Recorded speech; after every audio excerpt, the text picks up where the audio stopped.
Hey Year 6, how you going? Hey Year 6, we are here to tell you all about what you have in store next year for you when you come to high school and you take the best subject in the world. Get excited. High school geography. You're probably wondering what that even means. You've done a little bit of geography in primary school. Probably looked at where stuff is, countries, cities, states, all that sort of stuff. But you may not know really all of the amazing things you get to learn about when you come to high school and you do geography. We will learn about a bunch of stuff. We learn about physical geography, we learn about human geography, the differences between them, and we've got a couple of really interesting topics to start the year. So this video is all about introducing you to what you'll learn in Year 7 and also telling you all the things to get excited about for the year ahead coming into high school and learning about geography. All right, let's have a look.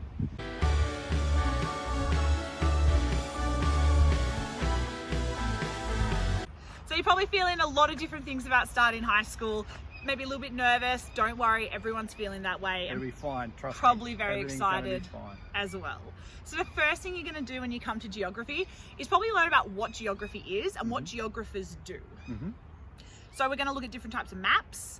You may go outside, have a look at the difference between what we call physical geography and human geography. Exactly. So physical geography is literally all of the natural world, all of the things that were here and regardless of humans. We look at rivers and lakes and mountains and all that sort of stuff. And of course, human geography is the stuff we have added to the world, buildings and cities and how they work and the movement of people as well. Geography really involves basically either the environment or humans or how humans interact with the environment. So it's a massively broad topic. Our first topic that we're going to do is that physical geography, looking at the natural world, and that's called landscapes and landforms. And the first part of that is looking at different landforms all around the world. So you look at mountain ranges, you look at things, things like the Himalayas. We can look at rivers like the Nile and the Amazon. Really get in to figure out how, what processes form these landforms and how they came to be like they are. Yep, after that we go into a bit more detail about things like plate tectonics, erosion, why does the world look the way it does and didn't look that way millions of years ago. So what is happening in our world that means our landforms are actually constantly changing? What is changing our mountains? How did the Grand Canyon come to be? It was originally just flat land. What happened to that flat land to build the Grand Canyon? Why can you find fossils of sea creatures halfway up Mount Everest? We'll find out next year. The next thing we do after that is we look at the values of landforms because different people feel differently about different landforms. And there's a lot of different ways things can be valued. You can think of a value as like, how can we use this landform to make money? For example, the Barrier Reef generates about $6 billion per year in tourism for Australia. Maybe not this year. Not this year, that's a problem, but yeah. But there's also many other ways to value things, like you can have spiritual value, what it means for a group of people, how the meaning of a landform to different groups and different tribes and stuff like that. Once we've done that, we start looking at how do we actually manage landforms? Because if we're going to have a lot of tourists coming to an area, we need to make sure that they're using it sustainably, which means responsibly, and protecting it so that future generations can also see that particular landform. Yeah, because if you wreck something in the course of using it, then you can't be valued anymore. Excellent. And then the last thing we do, the very last part, and this is one of my absolute favorites, is we look at something called geomorphic hazards. Sounds complex, is it? Not really. No. It's very, very easy just a big word for something very simple. Geo means world, morphic means change. So a hazard in which the ground or the world changes in some way. So we mean things like earthquakes, volcanoes, tsunamis, cyclones. They're all really cool, and we learn about how they form and the damage they do to different places. We build towers and see who can withstand an earthquake in the classroom. Look at a bunch of different case studies of how this has happened around the world and how it's affected people and stuff. We go outside and we measure out how big a tsunami would actually be, and then imagine if that was coming towards us, what would we do? They're pretty big. So that is our first topic, landscapes and landforms. All right, topic 2. Topic 2 is called place and livability. It is our human geography topic now. It is all about how it is or what it's like to live in a particular place. Why are some places amazing to live in and other places probably you'd want to avoid? And then we compare places in Australia and we think about, okay, well, if this is how livable one place is and this other place isn't as livable, what can we do to improve that place? How can we pull it up and make it just as livable as other places here in Australia? Exactly. And how can you measure it? What do we even mean by something that makes a place more livable? So the first thing we look at is livability and what it means and the criteria to make a place livable. So we look at what can we look at between cities that they all have in common that are really livable, and then what can we look at between cities that aren't so livable and what do they lack in? Yeah, so you think there of like access to services, hospitals, schools, the average income of a place, the things that you would like to have in your city, how many of them are there and what different types are there, and compared to other places where they might not have any of those things.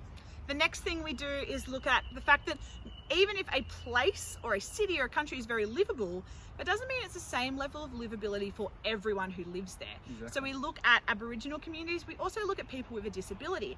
How is their livability different to our livability with the challenges they face? If your town has a bunch of great stuff that makes it really livable, but nothing, for example, has wheelchair access, then for someone in a wheelchair, it might not be livable at all. It might be almost impossible to use all the things that you come take for granted. We then learn about communities, and I love this part. We learn about all the different communities, not just in Australia, but also online, because we have access to all of these amazing online communities now. We learn about our communities and we learn about other cultural communities in Australia as well. One thing I love doing each year is getting students to research their cultural background and having them share with the class where their family, whether it's parents, grandparents, great-grandparents, came from and how they ended up here in Australia. There's always really interesting things to learn about each other in the classroom. Every year you find that someone has a completely a background that you wouldn't have had any idea about until you do that topic. And then the last thing we look at, of course, is how do we enhance livability? What are some things happening around the world? And we look at really cool examples, like in Russia now. Did you know this? In Russia, if you do squats at the train station, you can get a free ticket. So it's encouraging people to be fit, and it's also encouraging people to use public transport. 30 squats, free ticket on a train. Yeah. I'd definitely do that. In Japan, they have translucent toilets. So you can actually see that no one is in there, and then as you walk into the toilet, it goes opaque, so no one can see you anymore. That's so weird. Some people weren't sure about that one. I'd be scared that it wasn't going to go opaque. So we look at all these things happening around the world, and we think about, could we bring them here to Australia? Would they work? Yeah, so fantastic topic. And you can see our first topic of landscapes and landforms and our second topic of livability are two entirely different things. So it shows that geography is just such a massive and broad topic. So if you don't like one particular thing, next week you might be doing something totally different. It's all part of geography. That's why it's such a great subject. We've already talked about the fact that geography is so diverse. You've got human geography, you've got physical geography, but we also incorporate what we call skills into our geography course as well. What are skills, Cizzio? Skills are basically how you read and understand and interpret things like maps, graphs and charts. We introduced the Geo Squad to the skill of climate graphs. Climate graphs? We have a very special skill for you today. What skill are we doing, Ciz? Well, special maybe, but bearings is what the skill is. Today we're going to be showing you how you can take a photograph, look at the shadows in that photograph and work out the possible time of day that the photograph was taken. So in year 7, we'll do some basic mapping. So if you were to be given a map, Google Map for example, or a physical map, understanding what that actually means, and if you were to look at that map, what's actually happening in front of you in the real world. Same with like if you are showing something, showing some information graphically, how can you take some data and make it much more easy to understand by putting it in some sort of chart or easy to understand graphical situation. We also learn about lots of different countries around the world, and we find them on maps using latitude and longitude, which is our coordinate system to work out where places are located. Okay, now you guys have an overview of what you can look forward to in year 7. We're going to give you our top 3 things that we love about geography, the 3 top things about teaching year 7 that we really enjoy with geography. Number 1, Cizzio, is to learn about different places around the world and how they're different, not only physically from each other, but also culturally, and how the people are much different and the things that they do are much different from each other. The UN currently recognises 196 different countries. That's a lot. That is a lot.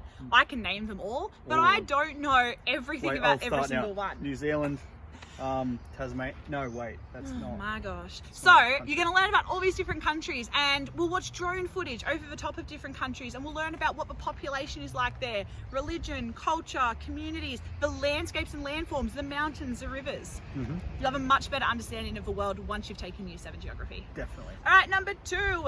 Number 2 is going outside. Going outside is the best. It's one of the things we love about PE. We're outside right now. But you guys are doing Geo too. We're going to go outside and do field sketches. We're going to do mapping. mapping and we're going to measure things out. You won't be in the classroom all the time Not with all the time. geography. Yeah, because we're learning about the world, it's good to get out into the world and actually do stuff. Absolutely.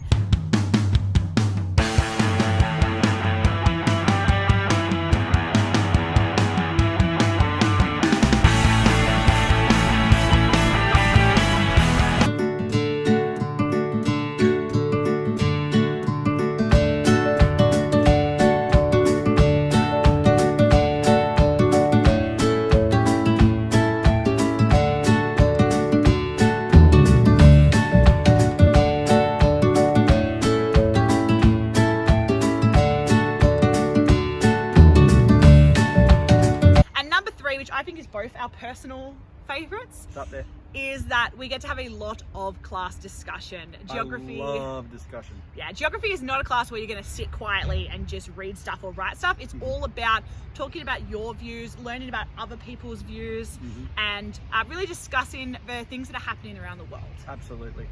Yeah, so if you like having a chat and really putting your point of view forward, this definitely is a topic that you're probably going to enjoy. And if that's something you're not great at, sometimes you feel nervous sharing, geography is a great place to learn that skill and to get more comfortable talking in front of people. Definitely, because that's a very, very important skill. Yes, we cannot wait to see you next year, year 6. Cannot wait. Already looking forward to it, already planning out what we're going to teach you. So enjoy the rest of year 6, enjoy your graduation from primary school, and we will see you all next year in geography. See you soon. See ya, GS Squad.